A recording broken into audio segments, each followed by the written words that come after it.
ရွာသားများစွာသည်အိုးခွက်ပကံများကိုစီကိုင်ဆောင်ကာတန်းစီနေကြသည်ဖိုးအေးသည်နတ်ဩဇာအိုးထဲမှဆန်နှင့်ဟင်းများကိုခတ်ပေးနေသည်လူတိုင်း၏မျက်နှာတွင်အပြုံးများဖြင့်ပြည့်နှက်နေသည်အဖွားအိုတဦးဝမ်းသာအားရဖြင့်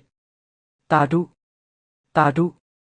ဖိုးအေးရာမင်းကြောင့်ငါမြေလေးတွေဒီနေ့ဝဝလင်လင်စားရတော့မယ်မင်းကတော့ငါတို့ရွာရဲ့ကဲတင်ရှင်ပဲ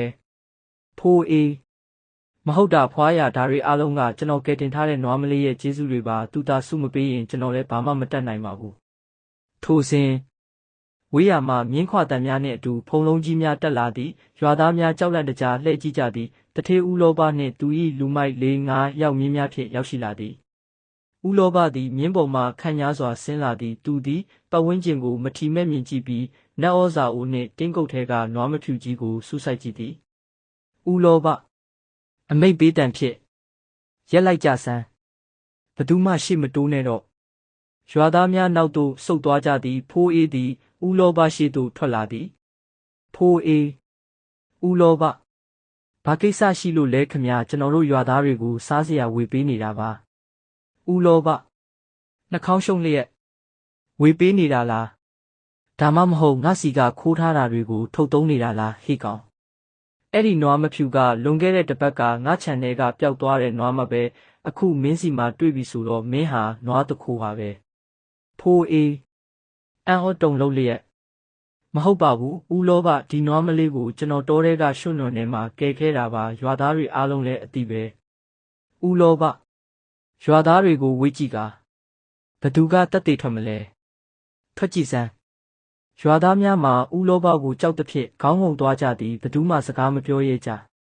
ဦးလောဘသည်နတ်ဩဇာအိုးနာသို့ရှောက်သွားပြီးအိုးကိုလူယူသည်ဦးလောဘဒီအိုးကလည်းငါအိမ်ကအိုးပဲဖြစ်ရမယ်နွားတခိုးလက်ထဲမှာဘာမှမရှိစေနဲ့ဟေ့ကောင်တွေဒီနွားမနဲ့ဒီအိုးကိုငါအိမ်ကိုအခုချက်ချင်းတည်သွားကြလူမိုက်များကဖိုးအေးကိုတွန်းဖယ်ကနွားမကြီးကိုအတင်းဆွဲထုတ်သည်နွားမကြီးသည်မယုံကန်တော်လဲဖိုးအေးကိုကြေကွဲစွာကြည့်နေသည်ဖိုးအေးကလူမိုက်တယောက်၏ခြေထောက်ကိုဖက်တွယ်ကတားဆီးသည်ဖိုးအေးမလုပ်ပါနဲ့ဦးလောဘရဲ့ဒီနွားမလေးကိုမခေါ်သွားပါနဲ့ကျွန်တော်ကိုပဲဖမ်းသွားပါနွားမလေးကိုတော့ထားခဲ့ပါဦးလောဘဖိုးအေးကိုခြေထောက်ဖြင့်ကန်ထုတ်ရင်းသွားစမ်း